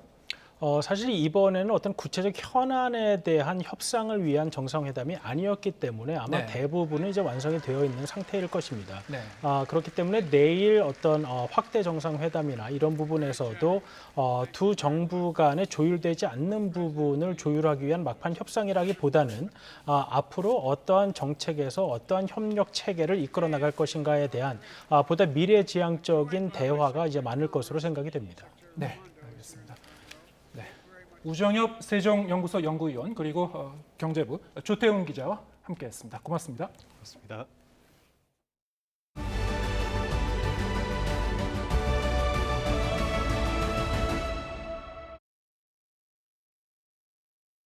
네, 조금 전에 이제 속보로 전해드린 바 있습니다만 한덕수 국무총리 후보 인준안이 국회 본회의 표결을 통과했습니다. 이에 따라서 한덕수 후보 측도 조금 전에 이제 관련 입장을 냈습니다. 네, 한 후보자 입장 직접 들어보겠습니다. 우선 무거운 책임감을 느낍니다. 위로는 대통령을 모시고 책임 총리로서 우리의 국익과 그리고 국민을 우선하는 그러한 그 나라를 만들고 운영하는 데 혼신의 힘을 다하겠습니다. 우선 조금 해도 좀 조정이 돼. 규제의 혁신 그리고 재정 건전성의 회복 그리고 국제사회로부터 사랑받고 존경받는 대한민국 그리고 이러한 우리의 국가 정책 목표를 통합과 협치를 기반으로 이러한 국가 정책 목표를 실현하도록 해나가겠습니다. 앞으로 많이 언론과 국회와 야당과 시민단체와 우리의 국민들과 소통하고 같이 손을 잡고 위대한 대한민국을 만드는데 최선의 노력을 다해 나가겠습니다. 감사합니다. 총리님 그리고 네, 이렇게 한덕수 총리 후보자의 인준안 본회의가 연기되는 등 마지막까지 진통을 겪다가 결국 통과가 됐는데요. 배경은 무엇이고 앞으로 전국 상황은 어떨지 정치가 있는 저녁 정가는 오늘은 김민아 시사평론가와 함께 전국 점검하겠습니다. 자, 어서 오십시오. 안녕하세요. 네, 자, 이 한 총리 후보자의 이제 인준안 끝까지 과연 이제 통과가 될까 여러 가지 뭐 예측이 이제 엇갈린 예측이 나왔었습니다만 막바지에 가서 이제 민주당에서 이제 가결하기로 당론을 모았고 이렇게 통과가 됐습니다. 좀 예상을 하셨습니까? 애초에는 뭐 아무래도 이제 부결 가능성이 높다 또는 그것이 부담스럽다고 하면은 자유투표로 가지 않겠느냐 이런 전망이 많이 있었는데요. 네. 만약에 자유투표로 간다면 그것은 실질적으로는 이제 이 임명동의안 처리를 의미하는 것이다. 아마도 처리가 될 것이다. 만약에 그렇게 결론이 나면 이렇게 예상을 많이 했었습니다. 그런데 이제 이 민주당 의원총회에서 상당한 격론이 오간 끝에 좀 가결을 이제 하기로 선택을 한 것인데 이것은 애초에 예상보다도 훨씬 더 적극적으로 좀 가결을 시켜서 이 새 정부의 어떤 행정 공백을 좀 없애고 또 이제 어떤 협치나 통합 이런 것들을 좀 뒷받침하자라는 취지를 잘 살리자 이런 목소리가 더 커진 거 아닌가 싶은데요. 지금 이제 의원총회에서 실제로 나왔다는 발언이나 이런 거를 쭉 종합을 해보면 결국은 지방선거의 영향 이런 것들을 볼 때 이 부결이 실질적으로 될 경우에 이제 미칠 악영향 이런 것들을 우려할 수밖에 없는 그런 상황을 반영해서 이런 결정을 한 것으로 일단은 보입니다. 역시 이제 가장 큰 변수는 지방선거와 관련된 이제 민심의 흐름을 좀 많이 의식했다 이렇게 분석을 하시는 거군요. 그렇습니다. 아무래도 이제 지금 정권이 교체되고 새 정부가 들어서고 바로 이제 치러지는 지방선거이기 때문에 이 새 정부에 좀 힘을 실어줘야 된다라고 하는 국정 안정론이 이제 시간이 지나면서 계속해서 힘을 받아가는 그런 국면이었고요. 여기에 더해서 민주당 입장에서는 사실 이전에 이제 대선 이전에 좀 정권 교체 여론에 좀 타격을 받은 그런 상황이었기 때문에 이번에는 좀 이 나름대로의 반격의 전기를 마련했어야 되는데 그동안의 기간 동안에는 그렇지 못했고 오히려 이제 국민의힘에서는 그동안에 이제 민주당의 어떤 이 검찰 수사권 축소 법안 처리라든지 그다음에 인사 문제에 대한 태도 이런 것들을 두고 일종의 민주당 심판론, 즉 이제 정권 교체가 완료되지 않았다. 이번 지방선거에서 이 여당의 힘을 또 실어줘야 정권 교체가 완성이 되는 거다라는 이런 이제 프레임으로 접근하는 이런 모양새가 지금 이어지는 상황이었거든요. 네. 그렇기 때문에 민주당으로서는 좀 다소 이제 수비적인 태도가 될 수밖에 없었고 이 이제 한덕수 총리 후보자 인준과 관련돼서는 예를 들면 이제 한동훈 법무부 장관이라든가 그다음에 이제 정호영 보건복지부 장관 후보자라든가 네. 임명 철회라든지 이런 것들을 한 명이라도 좀 기대를 하는 그런 상황이었는데 예. 결론적으로는 앞서 말씀드린 그런 조건들 때문에 그러한 이제 임명 철회나 또는 이제 지명 철회 이런 것들이 있지 않은 상황에서 일단 한덕수 총리 후보자 인준안을 가결시키는 것이 일단 우선이다라고 판단을 한 것이다 이렇게 봐야 되겠습니다. 네, 이번 표결을 앞두고 윤석열 대통령 그리고 한덕수 후보자 모두 한 목소리로 협치의 메시지를 밝혔는데요. 직접 들어보시죠. 한덕수 총리 후보자는 김대중 대통령 시절에 경제수석을 하셨고 또 노무현 대통령 시절에 국무조정실장, 경제부총리, 총리를 하신 분입니다. 처음부터 협치를 염두에 두고 지명한 총리입니다. 잘 될 것이라고 저는 기대하고 있습니다. 협의를 통해서 합의를 이룰 수 있는 부분들이 상당히 많다고 저는 그렇게 느끼고 있습니다. 구두 뒤축이 닳도록 또 뛰어다니면서 설득하고 대화하고 소통하고 그렇게 하려고 합니다. 네, 지금 뭐 협의, 협치, 합의 이런 그 단어들을 들으셨습니다만, 자, 이 새 정부 출범과 함께 여소야대 전국에서 과연 여와 야 사이의 협력이 제대로 될까 여러 가지로 좀 의문점이 있었습니다만, 그래도 오늘 이 한 총리 후보자의 인준안이 통과되면서 이 부분에 대해서는 좀 협치의 가능성을 좀 엿볼 수 있는 건가요? 어떻게 전망하십니까? 일단 한덕수 총리 후보자 임명 동의안을 가결한 것에 대해서는 이제 협치의 의지가 그래도 이제 실려 있는 것이다라고 봐야 되겠죠. 그런데 항상 보면은 정치도 그렇고 뭐 세상 만사가 그렇습니다만 이 좋은 의지만 가지고 또 모든 일이 잘 풀리고 이런 건 아니거든요. 일단 한덕수 총리를 이제 좀 이 인준 동의안이 통과가 됐지만 임명하는 절차가 남아 있긴 하지만 이 한덕수 총리가 일단 자기의 역할을 찾게 되면 윤석열 대통령으로서는 이 국정 운영을 하는 데 있어서는 상당한 이제 뭐랄까요, 그동안에 우려했던 부분을 덜 수 있게 됩니다. 그래서 제대로 된 어떤 국정 운영을 할 수 있게 된다는 점이 있는데, 그러면 다른 부분에 있어서는 일단 또 더불어민주당 입장에서도 야당 입장에서도 좀 긍정적인 어떤 효과를 얻을 만한 그러한 것들을 또 찾아내야 되는 거거든요. 그런 것들이 인사라고 한다면 예를 들면 이제 정호영 보건복지부 장관 후보자의 거취라든지 또는 정책이라고 한다면 뭐 다른 어떤 여타의 정책들에 대해서도 그런 것들이 좀 수용이 되고 해야 되는데, 여소야대의 상황도 있고 또 지금 지방선거를 앞두고 있는 그런 국면이기 때문에 이게 협치를 하려는 마음을 양쪽이 다 갖고 있다고 하더라도 개별적인 사례에서 이 협치가 실질적으로 이루어지겠는가 하는 것은 아직까지는 좀 이제 확신할 수는 없는 그런 국면이라고 봅니다. 예를 들면 오늘도 본회의에서 이제 처리한 안건들 중에는 김기현 의원 징계안이 또 포함이 돼 있거든요. 그래서 출석 정지 30일에 해당하는 징계를 이제 의결을 한 것인데 여기에 대해서도 일부 이제 국민의힘에서는 이런 이제 징계가 다수당인 이제 더불어민주당 주도로 이루어져 있기 때문에 여기에 대해서 반발을 할 수밖에 없는 그런 국면이기도 하고요. 그리고 더불어민주당은 또 한동훈 장관이 이제 실시한 검찰 인사에 대해서 편중 인사이다. 그리고 윤석열 사단의 전면 복귀이다. 이런 이제 주장을 또 같이 하고 있는 상황 속에서 이 한동훈 장관에 대한 공격이나 이런 것들도 대정부질이나 이런 데서 계속해서 할 거거든요. 네. 그렇게 본다라고 하면은 일단 협치와 통합의 어떤 뭐랄까요 교두보는 마련한 셈이지만 정말로 이제 협치와 통합까지 가기 위해서는 아직도 넘어야 될 산은 여러 가지가 있다 이렇게 볼 수 있겠습니다. 네. 네. 자, 그 첫 번째 이제 우리가 이제 눈여겨봐야 될 그 다음 부분이 이 정호영 장관 후보의 이제 거취겠죠. 이 자녀의 이제 아빠 찬스와 관련한 여러 가지 의혹에 휩싸여서 많은 논란이 있었는데, 자, 이 정 후보자의 거취와 관련해서 뭐 여러 가지 엇갈린 전망이 나왔습니다만, 국민의힘과 대통령실 간에도 어느 정도 좀 온도차가 있다는 그런 그 소식도 좀 있었고요. 어떻게 보십니까? 뭐 일단 총리 후보자의 인준은 가결이 됐으니까 여기 대해서 좀 전향적인 그 조치를 취할까요? 기존의 이제 여의도 정치 문법으로는 총리 후보 인준안이 통과가 됐기 때문에 그렇다고 하면 지금까지 임명 강행을 할 수 있었음에도 임명을 하지 않고 둔 임명을 보류해온 정호영 후보자 같은 경우에는 뭐 지명 철회나 이런 것들도 가능하지 않겠느냐라고 생각할 수 있는 부분이 분명히 있습니다. 그런데 이제 어제까지 전해진 지금 말씀하신 대통령실의 기류, 특히 이제 윤석열 대통령의 의사가 보도된 거를 이제 보면은 이걸 일종의 이제 정치적 거래라고 인식을 하고 있고 대통령은 네. 그리고 그러한 정치적 거래로 한덕수 총리 후보자 인준 문제하고 정호영 후보자의 거취 문제를 연결시키는 것은 그건 바르지 않다.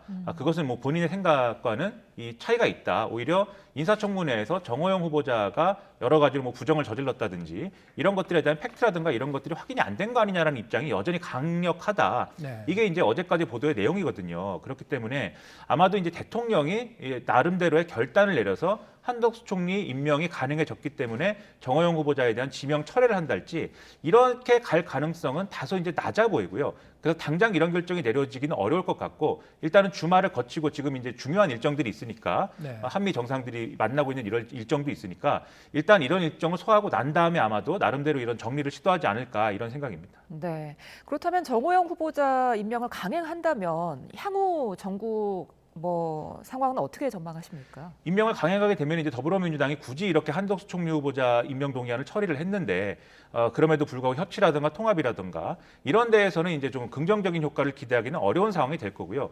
그리고 특히 지방선거에 미칠 우려를 국민의힘은 우려를 할 수밖에 없습니다. 영향에 대해서. 왜냐하면 정호영 후보자 같은 경우에는 기존의 어떤 여론조사나 이런 것들을 확인해봐도 상당히 이제 국민 여론이 좋은 상황은 아니고요. 지금 말씀하신 자녀의 어떤 그 편입 과정에서의 특혜를 준 거 아니냐. 그리고 어쨌든 아버지가 경북대 병원 원장이나 또는 이제 중요한 직책에 있었던 그런 상황에서 경북대 의대를 굳이 이제 또 지원해서 편입을 한 것 자체가 어떤 이해 충돌 아니냐 이런 시각은 국민들 사이에 굉장히 좀 강하게 지금 남아 있는 상황이기 때문에 정호영 후보자가 임명이 강행될 경우에는 국민의힘으로서는 상당한 파장 우려할 수밖에 없어서 계속해서 이제 대통령실과 윤석열 대통령에 대한 설득을 계속 해야만 하는 입장인 것이죠. 그런데 이게 아마도 잘 되지 않는다고 하면은 마지막으로 남아 있는 가능성이 정호영 후보자가 본인이 자진 사퇴를 하는 방안이 마지막까지는 남아 있다 이렇게 볼 수가 있겠는데요. 정호영 후보자의 경우에는 지금까지 언론에 보도된 바를 보면은 본인의 어떤 명예도 걸려 있고 주변에 이제 동료들까지의 명예가 같이 걸려 있기 때문에 이런 부분을 고려하면 자진 사퇴 의사는 없다라고 명확히 이제 얘기를 하고 있다라는 게 그동안의 언론 보도였습니다. 네. 그런데 아무래도 이제 이 지금 전국이라는 게 결국은 이 더불어민주당이 이 한덕수 이 총리 후보자 인준 가결을 채택을 한 것인데 그럼에도 불구하고 정호영 후보자가 자진 사퇴를 하지 않으면은 윤석열 대통령으로서 또 상당한 이제 어떤 정치적인 어떤 여러 가지 어려운 상황에 닥칠 수가 있고 그런 점들을 정호영 후보자가 이게 결국은 이제 자신의 어떤 자진 사퇴 의사가 없다는 점을 계속 고수하는 게 대통령에게 누를 끼치는 일이다라는 것을 인식하게 된다라면은 자진 사퇴 가능성도 열어놓고 우리가 판단을 해야 된다고 보는데요. 아마도 그런 논리로 국민의힘에서는 이 정호영 후보자에 대한 설득 작업이나 이런 것들을 남은 기간 동안에 하는 것으로 이러한 리스크를 좀 줄이려고 하지 않을까 생각을 합니다. 네, 정호영 후보자의 거취는 이제 앞으로 이제 며칠 더 지켜봐야 될 것 같고요. 이 한 총리 후보자의 인준 가결 그리고 여러 가지 열흘밖에 이제 지방선거가 남지 않았기 때문에 주요 변수들이 있지 않겠습니까? 그걸 이제 집중적으로 한번 따져보죠. 한미 이 정상회담, 미국 대통령의 이제 방한, 자 이런 그 정치 일정들은 일반적으로 보면 여권에 좀 그 유리하게 작용하는 그런 경향성이 있다라는 얘기도 있던데요. 선거 국면에서는 어떻게 보십니까? 아무래도 이제 한미 정상회담처럼 외교적으로 큰 의미가 있는 이러한 일정을 대통령이 수행을 하게 되면은 이게 대통령의 존재가 어떤 뭐 국민의힘 소속의 어떤 중요한 인물 이런 게 아니라 정말 우리의 국가 지도자로서의 어떤 위상이나 이런 것들이 유권자들에게는 다시 한번 각인되는 기회가 되는 거지 않습니까? 그렇기 때문에 아무래도 이 새 정부에 역시 힘을 실어줘야 되겠다라는 어떤 그런 흐름이 좀 강화되는 효과가 있을 걸로 보이고요. 특히 지금 많이 우려가 되는 게 이 조 바이든 대통령의 방한 기간 또는 이 방한 직후에 북한이 아무래도 뭐 ICBM 발사 시험이나 이런 거를 이제 강행할 가능성이 있다라고들 하는 그런 전망들이 나오고 있는데 만약에 그런 것이 또 현실화되면은 이 상당히 이제 유권자들은 위기감을 느끼게 되고 위기감을 느끼면 아무래도 지금 현 정부의 나름대로 결집을 하게 되는 그런 모양새를 또 보일 이제 가능성들이 있습니다. 그래서 이 한미 정상회담 이슈는 아무래도 좀 이제 지방선거에는 여당에 유리한 이슈로 이제 귀결될 가능성이 높다 이렇게 보이고요. 반면 이제 야당의 입장에서는 그동안 이제 대선 이후에 더불어민주당이 대선에서 이제 패배를 했기 때문에 패배 이후에 뭔가 새로운 모습을 보여주고 그러한 새로운 모습을 보여주는 어떤 계기로서 예를 들면 이재명 고문이 이제 등판을 한다든지 이런 효과가 많이 각인이 됐어야 되는데 아직까지 이제 그런 기회는 찾지 못한 것으로 냉정하게 이제 평가할 수밖에 없는 상황입니다. 그렇다고 하면은 아무래도 이제 또 나름대로의 계기가 될 만한 일정이 이제 노무현 전 대통령 관련돼서 이게 또 기일이 다가오기 때문에 네. 아마도 이제 이 범야권의 이제 인사들이 총 집합을 할 것이고 거기서 나오는 또 메시지들이 있을 것이거든요. 그래서 그런 분위기가 또 유권자들에게 미치는 영향이 있을 것이기 때문에 지금 다소 더불어민주당에게는 좀 비관적인 어떤 상황이 오늘까지는 이루어지고 있지만 앞으로도 여러 변수가 남아 있으니까 좀 나름대로 거기에서 또 돌파구를 찾는 그러한 이제 나름의 셈법을 또 구사하지 않을까 이렇게 생각이 됩니다. 예, 알겠습니다. 오늘 여기까지 듣겠습니다. 김민하 시사평론가와 함께했습니다. 고맙습니다. 고맙습니다. 네, 오늘 뉴스가 있는 저녁은 여기서 인사드리겠습니다. 저희는 월요일 저녁 7시에 다시 찾아뵙겠습니다. 함께해 주신 여러분 고맙습니다.